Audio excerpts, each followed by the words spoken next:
aí galera, Moione para mais um vídeo aqui no canal. Vamos ver, só eu não quero comentar, vamos clicar só no play. Estamos testemunhando momentos super emocionantes na corrida espacial. Caraca. Os próximos anos prometem trazer conquistas e marcos inéditos. Vocês Mesmo ouviram? um pouco distante dessa realidade fascinante, o programa espacial brasileiro tem uma história interessante que pode ganhar impulso novo em breve.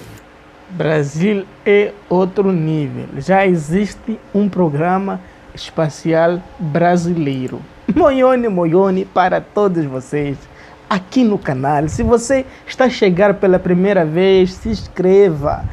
E também vai deixando o seu like aí para poder fortalecer o canal. Confira. 10, Vamos. 9, ignition sequence start. Isso é demais. 5, 4, 3, 2, 1, 0. All engine running. Liftoff. We have a liftoff. 32 minutes past the hour. De lembrar que foi um inscrito que me pediu para reagir a estes vídeos de programa especial brasileiro. Estamos testemunhando uma nova né? corrida espacial. E o mais bacana é que a corrida de agora não é entre superpotências querendo demonstrar poder também fora da Terra. Ela está sendo levada adiante principalmente por empresas da iniciativa privada, como a SpaceX, de Elon Musk, a Blue Origin, de Jeff Bezos, e a Virgin Galactic, de Richard Branson. Os planos são ambiciosos e incluem a criação de colônias na Lua e até em Marte. E é tudo para já, quer dizer, para os próximos 10 ou 12 anos. Uma evolução quase inédita na história da exploração espacial. Fora das gigantes de tecnologia, países como Israel e Índia também entraram nessa corrida com as recentes tentativas de fazer pousar sondas no solo lunar. Tentativas, porque infelizmente as iniciativas dos dois países acabaram tendo problemas nas aproximações finais e as sondas se perderam. Todo esse avanço parece bastante distante daqui e, em certa medida, está mesmo. O Brasil até ensaiou alguns passos na exploração espacial, mas perdeu relevância nos últimos anos. Ainda assim, temos uma história interessante nesse quesito. Pode até parecer novidade para alguns, mas existe um departamento dedicado exclusivamente à construção de foguetes espaciais. Ele fica aqui em São José dos Campos, a 99 quilômetros de São Paulo. Estamos no Departamento de Ciência e Tecnologia Aeroespacial, o DCTA.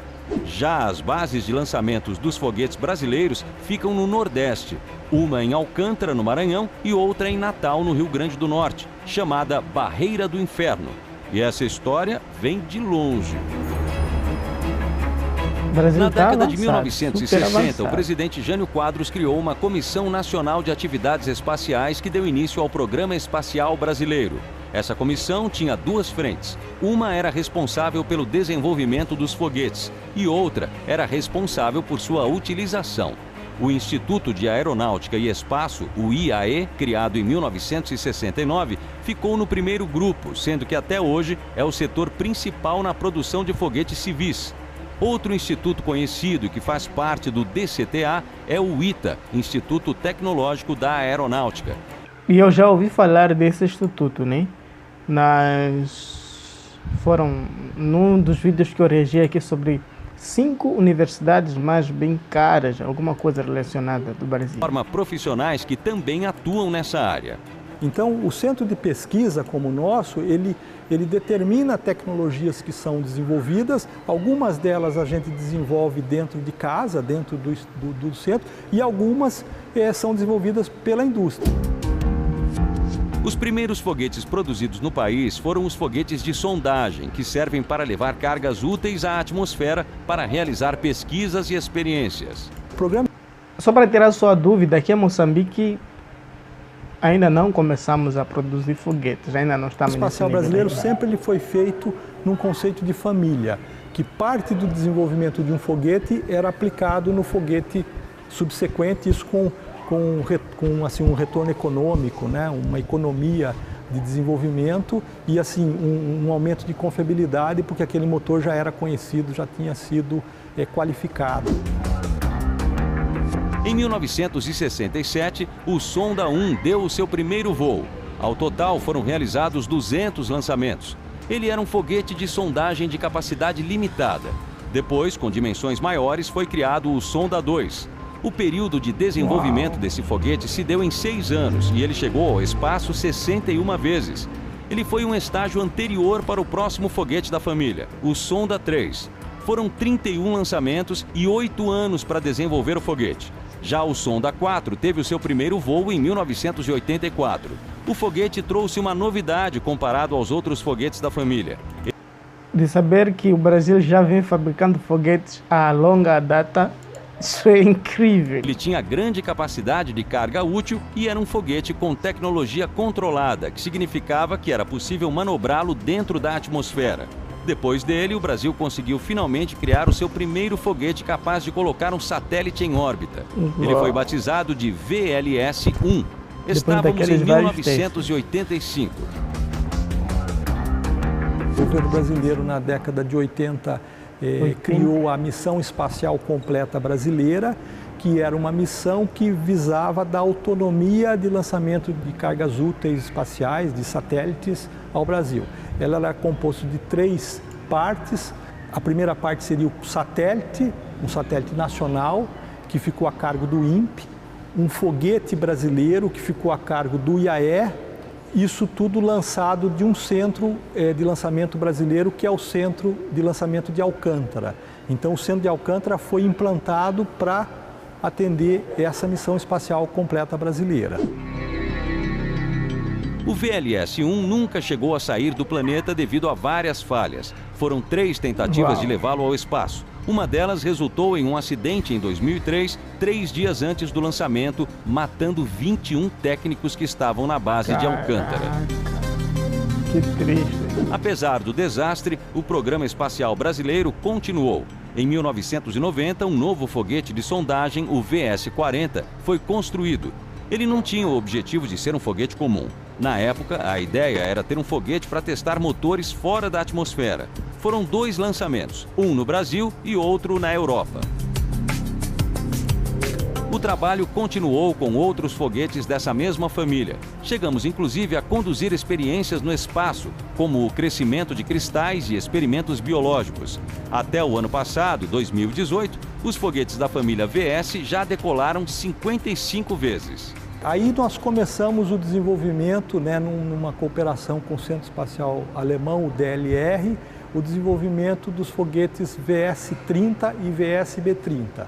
O VS-30 é um foguete que tem um estágio só, composto do primeiro estágio do Sonda 3. O principal do VS-B-30 foi dar origem ao VS-B-30, que já é um foguete de 2 estágios, que contém como segundo estágio o próprio VS-30, e com o acréscimo do primeiro estágio a gente aumentou muito a capacidade desse foguete e hoje ele é um produto de exportação brasileiro. Falando da morte desses técnicos, para mim o Brasil tem histórias super interessantes e eu não sei porque que até então não viraram filmes, como por exemplo desses 20 técnicos que perderam a vida. Tem um histórico que eu estava a ver aqui de Ayrton Senna que me marcou muito. Parecia um piloto brasileiro aí que perdeu a vida correndo de carro. Se vocês quiserem que eu reaja a este vídeo do Ayrton Senna, deixem ficar aí também nos comentários.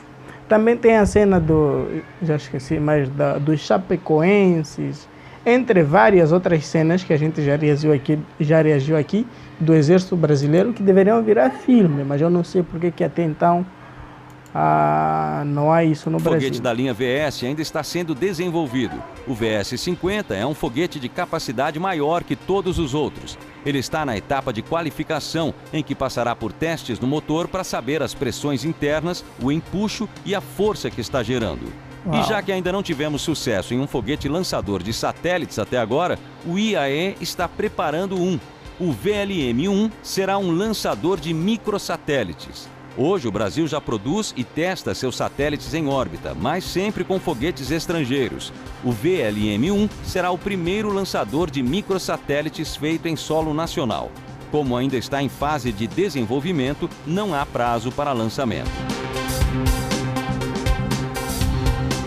Toda essa história e a cronologia dos foguetes brasileiros podem ser vistos no Memorial Aeroespacial Brasileiro, que fica dentro do DCTA em São José dos Campos e é aberto ao público. Dá para ver, por exemplo, réplicas em tamanho real dos foguetes antigos e cargas úteis que foram resgatadas. Há boas notícias para o futuro do programa espacial brasileiro. Como parte de um acordo firmado entre Brasil e Estados Unidos, os norte-americanos poderão usar a base de Alcântara para lançamentos. Em troca, pagarão royalties pelo uso. E esse dinheiro deve ser teoricamente usado para investir no programa espacial brasileiro. No texto, os Estados Unidos ainda autorizam o Brasil a lançar foguetes e espaçonaves nacionais ou estrangeiras que tenham partes tecnológicas americanas. Mas por que o Brasil precisa dos Estados Unidos para autorizar? Que é por conta de ter essas partes tecnológicas americanas ou por outras coisas? Ou seja, na prática, o acordo é bom e coloca o Brasil na rota da nova corrida espacial. Claro que não somos protagonistas nessa história, infelizmente. Mas pelo menos um dos teatros em que esses novos capítulos vão se desenrolar é nosso.